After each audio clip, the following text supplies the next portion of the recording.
All right, well, a very good morning to you once again. Thank you for joining us on Your World. My name is Zainab Ismail, and today we'll be having a conversation around safeguarding freedoms of those who take part in picketing, and of course freedom of assembly. What does it mean? And of course tomorrow we do have a political party that has set out its intention on going to the streets tomorrow to protest at the Kamukunji grounds. But really, essentially, when we're talking about citizens' rights and safeguarding citizens' rights in terms of picketing and going to mandamanos and you know, just convening for an assembly, really, where does that right fall, and what do we need to look out for? That's the conversation we'll be having this morning. I am with Gloria Madegwa, who's the head of programs at Defenders Coalition. We also are with Njoki Gashanja, political and social justice activist, also coordinator of the Githurai Social Justice Center.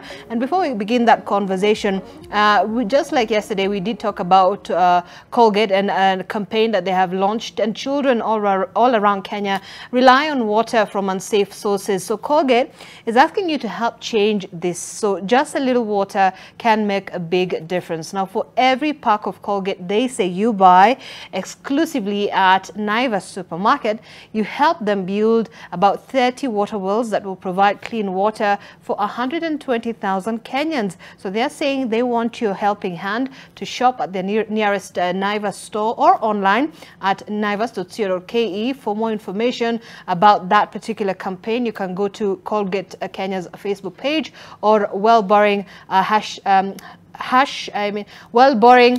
Colgate.com, and of course they're saying terms and conditions do apply. But back to our conversation this morning, I'll begin with you, Gloria. Just give us an idea, first of all, about Defenders Coalition and what it entails. What's the agenda behind that organization? Thank you very much, and good morning. So I work for an organization called the National Coalition of Human Rights Defenders, which is actually the Defenders Coalition. And our main work is to support human rights defenders, the activists that we see in this country trying to agitate for human rights. And we do this in ensuring that they work in an environment that is conducive, laws and policies that work towards ensuring that the environment in which they're agitating for rights in this country is actually conducive. So our main work is to ensure their safety, their security, and also their well-being. And we do this in a number of ways. Number one, we do advocacy, just trying to bring out the good work that human rights defenders are doing. For a very long time, there have been negative perceptions of what activists are doing in this country. So our work has been trying to ensure that people understand the global impact of activists, not only in Kenya, but also at the regional, international, and national level. Why do we need activists, and why is it important for their voices to be safeguarded? We also do a lot of skill enhancement, just trying to ensure that human rights defenders are able to conduct their work within a legal framework, ensuring that they monitor, document, and report human rights violations the way they are supposed to be reported and monitored, so that in the event that there is need for this particular human rights violation cases to be taken at a higher level, they meet the threshold that is expected. And of course, we offer protection in the sense of legal support in case human rights activists are arrested because of the work that they are doing. We offer legal support by ensuring that lawyers are on standby to support the work that activists are doing in this country. Yes. And Njoki, you are a political and social justice activist and also working with the Githurai Social Justice Center. Also give us a sense of really what that entails for you. First of all, Githurai Social Justice Center is a center, as the name suggests, that organizes around matters and issues of social justice, and it is part of the bigger the social justice movement, which is ideally a movement of mostly young people from the informal settlements who just got tired of the systemic violence and injustices, and decided to come together to organize and just agitate, especially against extrajudicial killings and police excesses. Being a social justice and political activist in this country literally just entails, you know, advocating for what the issues that are really close to our hearts, are matters around dignity, because when you're talking about social justice, you're talking about you know, right to health, you're talking about right to food, you're talking about right to education. So these are the basic rights of Article 43 in our Constitution. Do you feel there is misconception of the kind of work that you do when you describe yourself as an activist out there? Some would say, well, activists are paid for a certain agenda. Is that something that you go through? Is that a challenge? Well, nobody pays me to do what I do, right, first of all. And you see, this is a narrative from the system, because ideally people who are advocating against systemic injustices are people who are standing against, you know, the state and the oppressors. So they will always have like a narrative to counter and try to paint the people who are actually coming out to speak against, you know, this oppression. So this is usually like a state-sponsored narrative to actually try to paint us as troublemakers or people who are being sponsored or being paid by foreigners or people who are against the government. But that's not the reality, because we are active citizens. You know, this term activists wants to make it look like the special people who do this special thing. But being an activist is actually being an active citizen, and nobody was born to be an activist. Everybody can be an activist, should be an activist, because it's the passion that we have, you know, for the things that are happening around us. Right. Yeah. And Gloria, I'll ask you the same thing. Do you feel that there's misconception when it comes to, you know, human rights defenders and the kind of work that they do? Njoki termed what they're termed as, you know, troublemakers. And is that a, you know, sort of narrative that they must be paid? There is, you know, an agenda behind why they do what they do. Yeah. It's very unfortunate, but there's a very big misconception in this country about what human rights defenders or activists are doing. And that is why the Defenders Coalition has come out to ensure that the negative perceptions that are being painted outside here about who activists are totally dismantled. And we have tried to do this by ensuring that the good work that activists in this country are doing are actually highlighted, even to an extent of following them to their homes, just to see that these are people who live absolutely normal lives, but they have refused to keep quiet when atrocities happen. And for us also to continue in ensuring that there's positive connotation of activists, Defenders Coalition has over time ensured that through trying to show the good work that human rights defenders are doing, we actually have an award that is put outside there to award people who we feel like people who citizens feel are doing some extraordinary good work at the community level, and especially on human rights. So we have tried to dismantle this misconception of the good work that human rights defenders are doing by bringing in the limelight the good work that they are doing without being paid, but they have decided to speak out because they believe and trust that we all need to live in an environment where it's safe, secure, and without any human rights violations. Right. When you talk about right to assembly, when you talk about picketing and you know, an assembly outside there, we think of political parties, we think of politicians. But do we have examples of activist-led assemblies sort of that have brought some sort of social change, some sort of justice, or even political change, you know? Yeah, we have a lot, eh? And for instance, I'll take an example of tomorrow. You have just said that tomorrow there are political rallies that will be there in the country through Maandamano, but we also sponsored by political parties. Sponsored by political parties. Right. That is quite different from what the activists, correct, who will be on the streets tomorrow will be doing.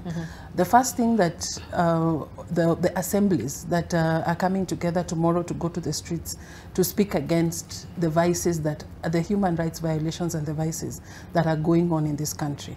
In the last couple of months, we have seen a high inflation happening in this country. Cost of living has really gone up. There are other things that are being pushed to the citizenry that are beside what the Constitution prescribes, and therefore the assemblies where human rights defenders and activists are coming together, they are going to the streets to speak out against these vices. They are not political in any way, but they are coming out to speak on what this country, what this government is supposed to be doing.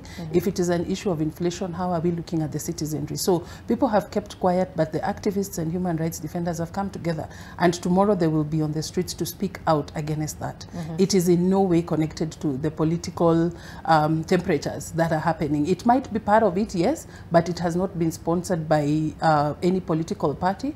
People are going on the streets because they are tired of seeing the injustices that are happening, and they have an opportunity tomorrow and every other time that they come out of the streets to say enough is enough, and also just share their part of reasoning through petitions, petitioning different government offices on what needs to be done with regard to what the laws and policies of this country say. And Njoki, you know, even as a political activist yourself, then how would you, just to separate yourself from, you know, the political rallies itself that are being fronted by the politicians, to sort of effectively organize and mobilize yourselves as activists to come out together, you know, for example, tomorrow or any other day, in terms of any agenda perhaps? First of all, it is very important to realize that the personal is political. So there's no need for me to separate myself from that political, because our problems are actually political. So our solutions are actually going to be political. But also, it is very important to know that the Constitution does not speak about, it speaks about Article 37, speaks about guaranteeing every citizen. And people who are in political parties are also citizens of Kenya. So even when we're speaking about this protection, it also includes them. So this trying to brand or, you know, throw a narrative out there that this is a political, party-sponsored, maandamano is really not here or there or anywhere. Because even before this Sabasaba, this is not the only Sabasaba that has been happening. Annually, we've been having Sabasaba marches for our lives, and we have been, advocating for different things, for right to life, for tekeleza katiba, you know, for the implementation of the Constitution. So it's really not about, and even before this, this year alone, we've had so many protests that had nothing to do with political parties. It is just Kenyans saying that we have really had enough. The life that we're living at this particular point is not sustainable. High cost of living, and this regime is very autocratic, not listening to the voice of Kenyans. So this whole point about political and non-political really is just citizens of Kenya coming out to say that they're not happy to to get their voice out, and it is within their right, protected by the Constitution, which is the supreme law of the land. Well, previously, just looking at the previous maandamanos that we've had, those organized by political parties, organized by activists, as well as human rights defenders, it hasn't really been peaceful, to say. We've seen confrontation with authorities. How then do you sort of bridge that gap to a peaceful assembly with less or zero confrontation to sort of push for the agenda that you're pushing for?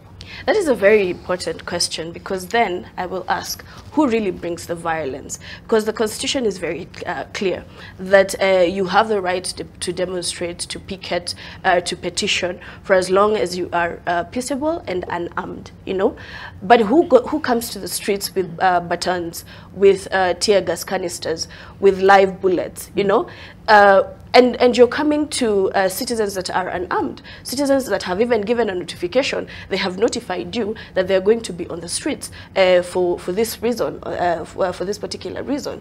But then you come at them with, you know, with tools of violence. So every single time, and there's been this subtle trying of, you know, trying to social engineer, you know, the people to actually look at maandamano as a violent thing. Because even if you listen to the speeches of the president and his deputy in burials and in churches, they will say, we don't have a problem with maandamano. The biggest problem we have is the violence and disruption of businesses. So seemingly they're trying to social engineer people to always think that maandamano will always mean violence and will always mean disruption of business. But isn't that what we see? Who initiates the violence? The police ideally are supposed to be there to protect me as I am exercising my right to picket and demonstrate. So why are you coming to me with tools of violence? You're supposed to protect me. It is your responsibility to even protect me from the hooligans that you're talking about. If you're saying that we have hooligans, we have people who come, you know, to disrupt the peace, then protect me too from those people, because I have an agenda. I have an agenda why I'm coming to the street, you know. So I am also not safe when I'm on the streets. All right, Gloria. Yeah, a quick rejoinder to that. The protests that we usually see turn violent because, number one, as Njoki has clearly stated, the Kenyan Constitution gives Kenyans the right to picket. This goes hand in hand with the Public Order Management Act, where when people want to go to the streets, they inform the police so that the police can, in turn, offer security to them as they are either going to present their petition or just going to the streets to say that that is the only avenue that they have to release or to say what they want to say, and someone has refused to listen. It turns violent when, number one, the police have received notification and they have refused to let the protesters go to the streets. Number one, it is not the work of the police to either give permission or not. It is for them to be notified so that they can offer security. But when the police refuse people to go to the streets, to release themselves or to give their point or even to hand over petitions, that is where it turns violent. Because this right is guaranteed in the Kenyan Constitution, and not only in the Kenyan Constitution. We are a country who have domesticated international law that actually gives us the right to go to the streets to picket. So it agitates the human rights defenders and activists that why are our rights being curtailed for us to have an avenue to say what is not right in this country or to make Kenya a better country. Therefore, the violence comes out after police refuse, and therefore they come to the streets to now fight the protesters instead of giving them security. For them to only, in the basic minimum, give their point that, hey, guys, things are not working out. We are not following the law as it should be. So that is where the violence comes out. But I would want to imagine a scenario where the police are actually notified, they come to the streets, give security. I assure you, if that ever happens in this country, we will not see violence during any peaceful But unfortunately, picketing. that's not something that we've witnessed over the past. Yes, unfortunately, and it is all in the hands of the police in this country. Because if they follow the law as has been prescribed, that can never happen. If people give notifications to the police 3 days before and tell them this is the route that we will be using and we only request for your security, I want to believe that the protests will be peaceful, a point will be made, and actually the leaders of this country will start listening to why people are going to the streets and agitating. Yes. All right. But also there's that question of then what happens then, because they have been given the authority to maintain peace during assemblies. What happens when they're confronted with chaotic scenes? How then would they respond as police officers if they're not the ones who instigated any kind of, you know, reaction in the beginning or action in the beginning, how then would they react?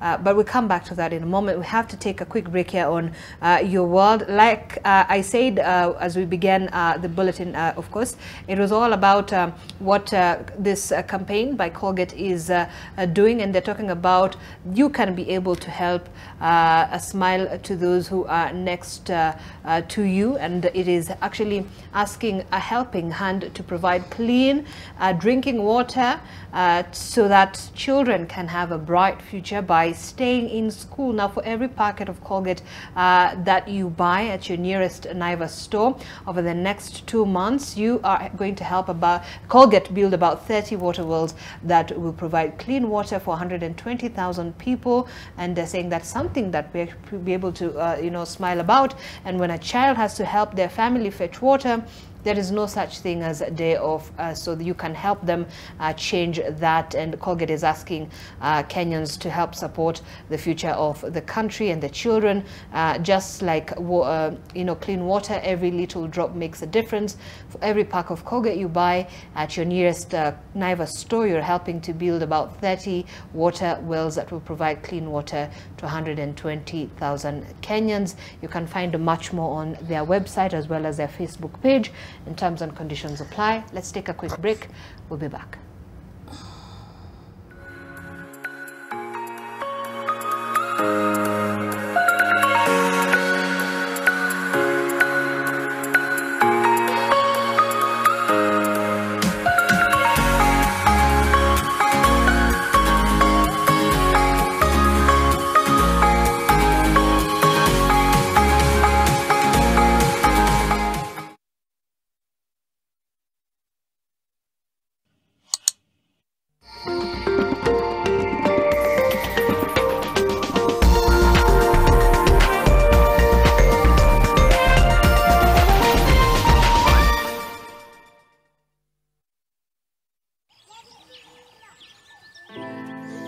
As a mother, I have to do my duties in the house. It forces me to send her to the river because I have no alternative. Piaora ok ber, ler bedo ok ler. Otuo nikech piaora. Otuo ok odhi skul japuonj chunye chandore. If children had water close by, they won't be sick, they won't be distracted because the water is clean.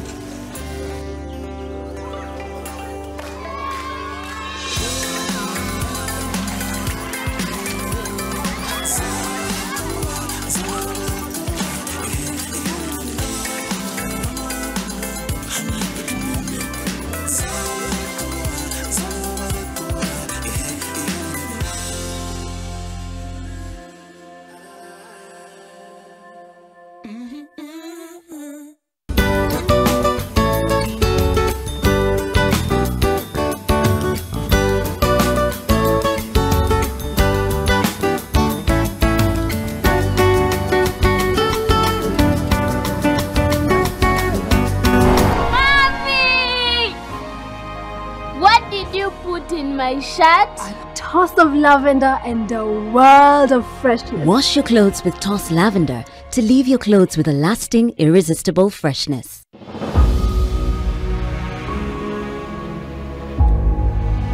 There's something happening right now around gender equity, around ending period shame, around ending period poverty, that I think is a really important moment in history right now. COVID was very hard for pads, just by the way, because the top layer of pads is used for masks. The costs went up dramatically, and that's one of the reasons that pads became more expensive. They still don't have any value-added tax, so that's helpful.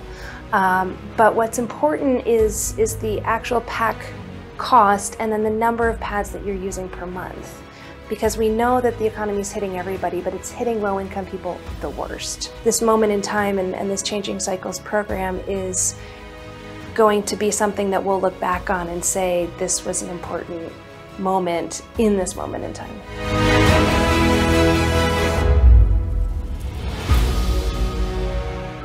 Everyone can see that this guy only wants to marry a rich girl. He's so cunning. Don't you think that he is sincerely in love with her? What difference does it make if he's in love with her or not? It's never gonna work. Ryori won't accept a boy from a faraway village into his family. Enough of this. I'm serious. I am not in the mood to argue with you. I'm not arguing, I'm just talking. Yes, Mom, I'm here. This is the regional clinic. Are you the daughter of Olya Matvienko? I am. What happened? What's wrong with my mother?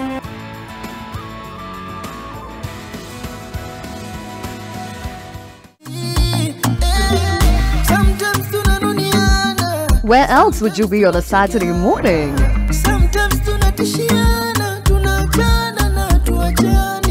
Scene Republic brings you your favorite celebrities in studio as well as serving you all the tea on Matters Entertainment.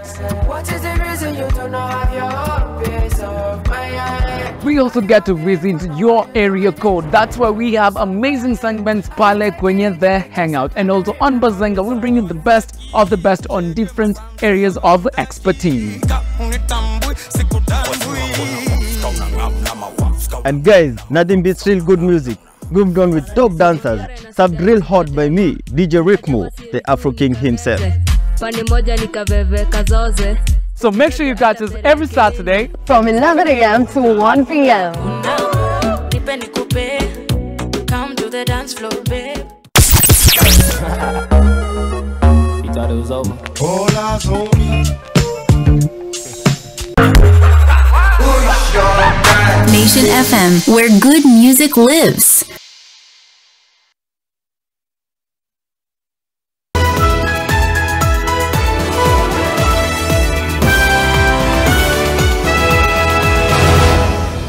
You are watching Your World in association with Colgate.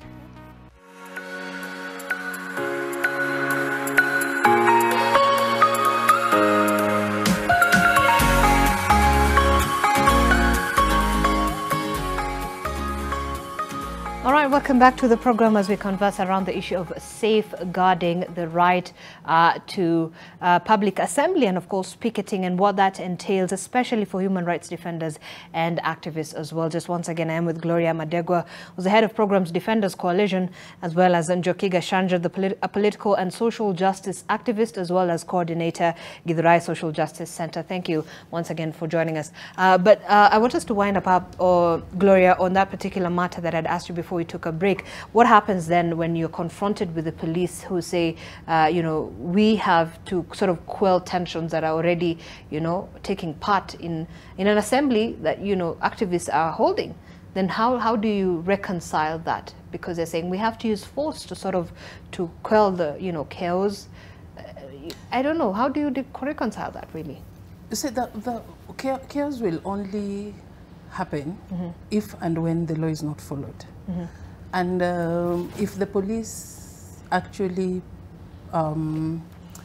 give the security that is needed, such chaos will not happen.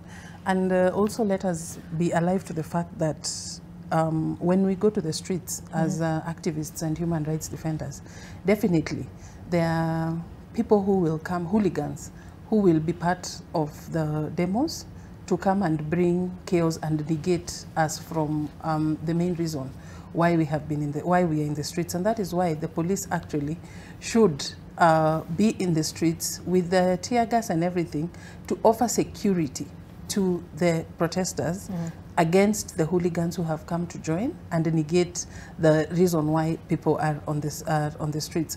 And I think most importantly, we should focus our energies on the promotion, protection of human rights in Kenya, which also entail safeguarding the laws that we have in place when it comes to picketing.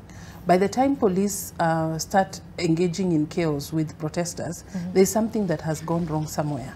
Either the police refused to give security, or either the police might have had a good reason as to why people should not go to the streets on the day that they said they go to the streets, but they didn't bring it out because maybe there was another protest that was planned for, which the police were against. But I'm still insisting that so long as the police work within the confines of the law, there will never be chaos during picketing. And also, as activists and human rights defenders, we are guarded by the Universal Declaration of Human Rights. And it is very clear and very categorical on how human rights defenders and activists should behave, for instance, when picketing. We are law-abiding citizens, and therefore we know when we go to the streets and we need to make a point, there's a way that point is made within certain facets of the law. And I can bet 100%. There is no activist who leaves their home in the morning to go for freedom, for a protest in the morning, with at the back of their minds wanting to create chaos. That is always something that is done by people who are not. People who will say they're activists, or people who actually know why people have gone to the streets to agitate for a certain issue. Yes. And Joki and Devin, as you add on the same, how then do you ensure that even as you prepare and plan for these protests, how do you ensure that you create a safe space for even the activists themselves to participate in it, and ensure that even the people who might come in perhaps want to cause chaos, or want to cause some sort of confusion during that assembly, are not part of it? How do you work around that? Just to first of all answer your previous question, this notion that the only way the police can quell any disturbance or any chaos that erupt from any mandamano is through force and violence is very archaic, because at this particular point it actually does put a spotlight on the kind of training that the police are getting.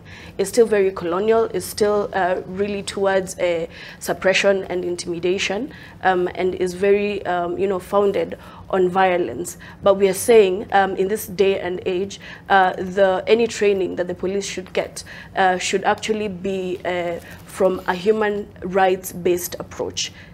They should go through a human rights training so that they know how to handle people when they're protesting. Do you think we've made any strides so far over the years, even as they handle people who go out to protest, social justice activists, political activists? Have we seen sort of a positive change in terms of how authority has handled? We have had very successful, peaceful demonstrations before. It is only when now the political elite are feeling, rubbed the wrong way, that they will use their muscle because they're in the government, because they're state. So they will use the tools of oppression that they have at their disposal. But when it's they think it is the stakes are not as high, they will actually allow demonstrations, they will allow marches, they will allow, so it's so it really depends on the interests of the political elite. Yes, it depends on the interest of the political elite. And at this particular point, the current regime should actually understand that the constitution is not a suggestion. The constitution is actually, the supreme law of the land, and it is very clear. It is not a suggestion, and they are not above the law. So if the law says that we are protected and guaranteed, that I can actually go wake up today and go and protest and picket, it is their responsibility to actually protect me as I exercise my right. And to the question that you actually asked, how then do we protect ourselves and ensure that there's a safe space? That is why we have partners like Defenders Coalition, who actually ensure that even as we're planning this, demonstrations, that there's always like a contingency, a plan, whether it's because we are planning in our context, and we know that our context is violence, so we are hoping for the best, but we're planning for the worst. So that is why we will always have lawyers on standby, because in case of any arrest, and we've seen so many arrests, even just in the previous weeks when there were protests on the finance bill, there's that whole criminalization that is going on people who are going out to protest, so that we will always have like lawyers on standby.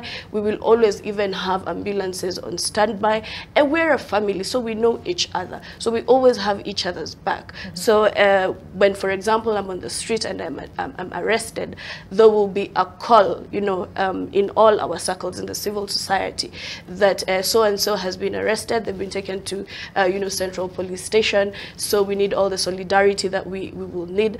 And in very, you know, in very few minutes, you will have people who have been mobilized to come and give solidarity, you know. So we just don't wake up and go to the, you know, to the streets knowing what our realities are, which is very, very unfortunate, because even this whole conversation of me having to notify the police that I am going, there are things that happen so spontaneously, and I want to react at that particular point. At what point, if a child has been killed at that particular point, you know, by a police, at what point do I start writing a notification and take it to the police to tell them that I'm going to... But it is within the law.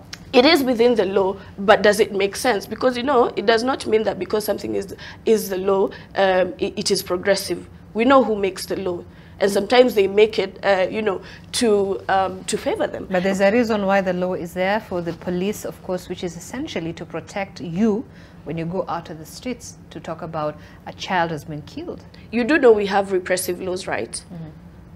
We are always repealing laws that are either repressive or are not, you know, pro-people. So we cannot say that, you know, laws are always progressive. We do have repressive laws. There was actually, there's been attempts to actually now put the blame on, and, you know, this whole burden on organizers of protests, saying that if you actually organize a protest, you should be held liable for any chaos, you know, for any anything that happens, which is very, very, it does not make any sense, because I do not have control of what happens when I go to the streets. If I am going with an agenda against the government, of course the government will counter. They will infiltrate. They will send people. So for you to tell me that you want to hold me accountable for something that you actually organize, it does not make any sense. All right. And Gloria, when you're looking at, you know, we live in an age where technology is advanced quite heavily.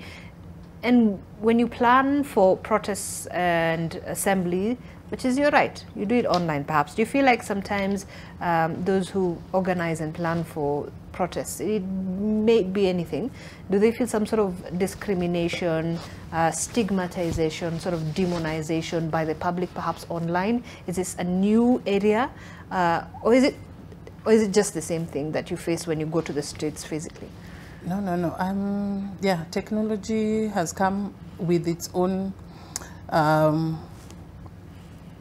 downside, and when protests are actually organized online, there's a lot of backlash that comes from citizenry, and especially when people do not understand what the issue that is being brought forward is about, and also just trying to put a line between political affiliations and the issue that human rights defenders or activists want to push forward. So you'll just find, you know, like perhaps you find comments that would be essentially saying something like, as long as you do not side with this you know, agenda or this, you know, the state or the government, you're automatically opposition. Yes. You know, you're branded, you know, although you're not perhaps, you know, you're not an opposition, you know, affiliated. Exactly. Right. So even in the protests that are being planned for tomorrow, there has been a lot of backlash on in social media, where people fail to understand what the issue is. Number one, as Njoki had indicated, Sabasaba is quite historic in this country. Right. It is where it is a day where freedom fighters, as far as 25 years ago, went to the streets to, number one, demand for a new constitution. So it multi-party democracy, multi-party, right. yes, yeah, and it is a day that is quite significant in how human rights has mutated over the years in this country. So even in technology, you will see people trying to bring Sabasaba in a political way that actually diminishes why Sabasaba is there. And as you have rightly put it, you will see people commenting and saying that, oh, you're going to the streets because you are affiliated to this party and therefore you are not happy with what is going on. Oh, we are going to the streets because we are affiliated to this party and therefore something needs to be said. I think technology should be a tool that we use to enhance the protection and promotion of rights in this country. But people have negated from that and therefore using it as a tool to start a smear campaign, for instance, on activists. Oh, people are going to the streets because they have been paid. Oh, this is a Western agenda, therefore we are not part of it and all that. I really wish that Kenyan citizenry as a whole would actually embrace technology as a tool that can be able even to support for those people who cannot go to the streets physically to demand for their rights. They can use technology in a very progressive way to say that enough is enough, and therefore I am speaking from where I am seated through this tool called technology. But if you may allow me, there's a question that you had asked on how human rights defenders and activists prepare themselves for demonstrations. Number one, what we have continuously tried to ensure that we do is to ensure that the police know what we are planning to do. Why? It might not be the best law that we would want, and especially when we are agitating for rights, but it is something that it is there, and therefore we have said we are going to be following it. One thing that I can assure you and I can confirm, when assemblies, when HRDs, when activists are going to picket, the first thing that we usually advise is please follow the law. Number one, can the police know that this is being planned? And if the police have a different view of what is happening, can they also say it? Unfortunately, we have always had the police refusing to offer protection, because one thing again that needs to be dismantled, a misconception that needs to be dismantled, is that police actually give permission for protests to happen. No. We only police are only supposed to be notified so that they give security, but police have taken this negative in a different way, that they are the ones to give permission, and therefore when people who understand the law and know how the law works hear that police have refused us to go to the streets, it becomes even more annoying, because the law is very the law states that police are supposed to offer protection. So in terms of how we plan, number one, notification is a must, and also number two, we always say know who you are going to with the streets. You are going to the streets, so that you also don't find yourself entangled with goons or people who have come to dismantle the good work that was going to happen in the streets. Right. Yeah. Okay. And I want us to wind up as well on the conversation as we move forward.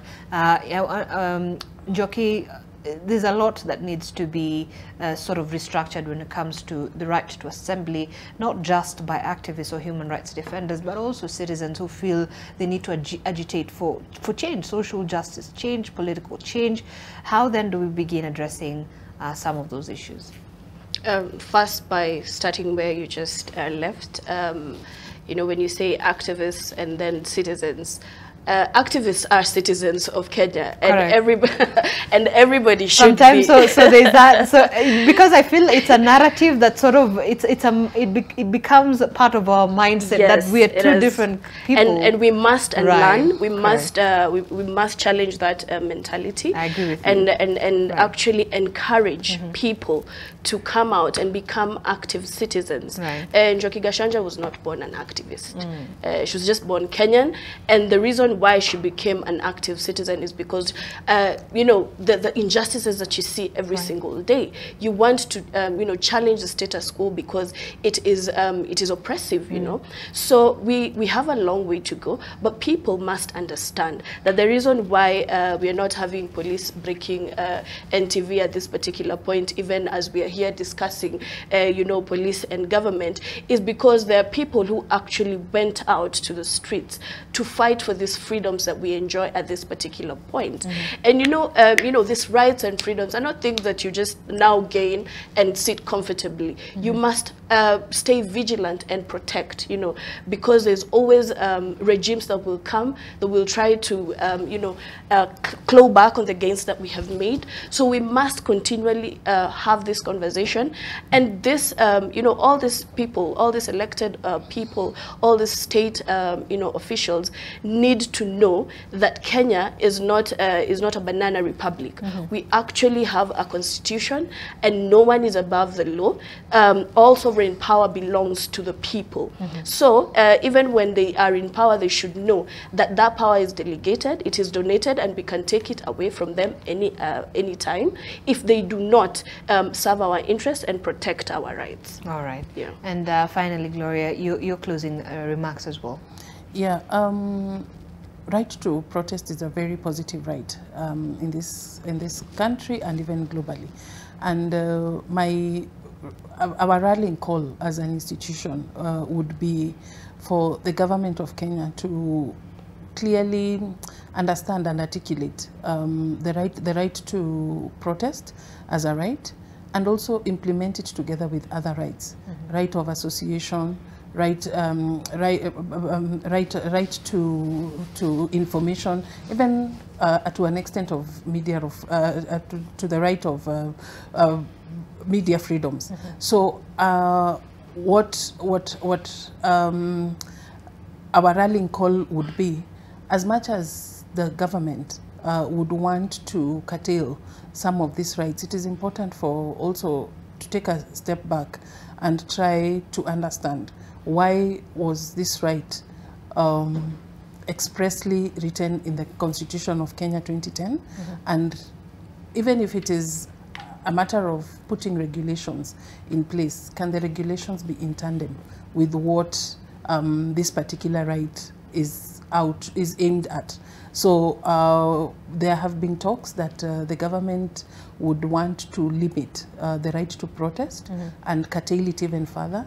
We urge the government to relook and rethink its stand on that, and call activists and human rights defenders on the table, so that there is a discussion on why we feel the right to protest is important, and why it doesn't need to be regulated in such a stifling manner that it even curtails our rights to freedoms further. And if you may allow me, I would want to pay tribute to a woman human rights activist who passed on Friday last year, Professor Michere Mugo, who has been very instrumental in the progressiveness of rights of freedoms in this country. We lost her, and we just want to say that her soul rests in peace, but also we are very proud of the work that she managed to do in this country. Indeed. Yeah. Thank you so much, and we appreciate that, and for remembering that as well. Gloria Madegwa, Head of Programs Defenders Coalition, Njoki Gashanja, Political and Social Justice Activist, also coordinator at the Githurai Social Justice Center, for coming in this morning to have this conversation, as we certainly hope there will always be change and more advancement when we're talking about issues of freedoms and rights for citizens. And they said this active citizens, but we're all citizens of the country. All right, thank you so much, ladies, for coming in this morning. This is where we wind up on Your World, and of course, as we wind up on that conversation, just to remind you of that campaign that is ongoing by Colgate. You can get all the information that you need on their website and also on their Facebook page. It's about buying Colgate, of course, at the Naivas supermarket, and you can be able to help them build about 30 wells to provide clean and safe water for children across the country and build those wells that is much needed in the country as well. So this is where we wind up. Thank you once again for joining us. My name is Zainab Ismail. Have yourself a good morning and good day.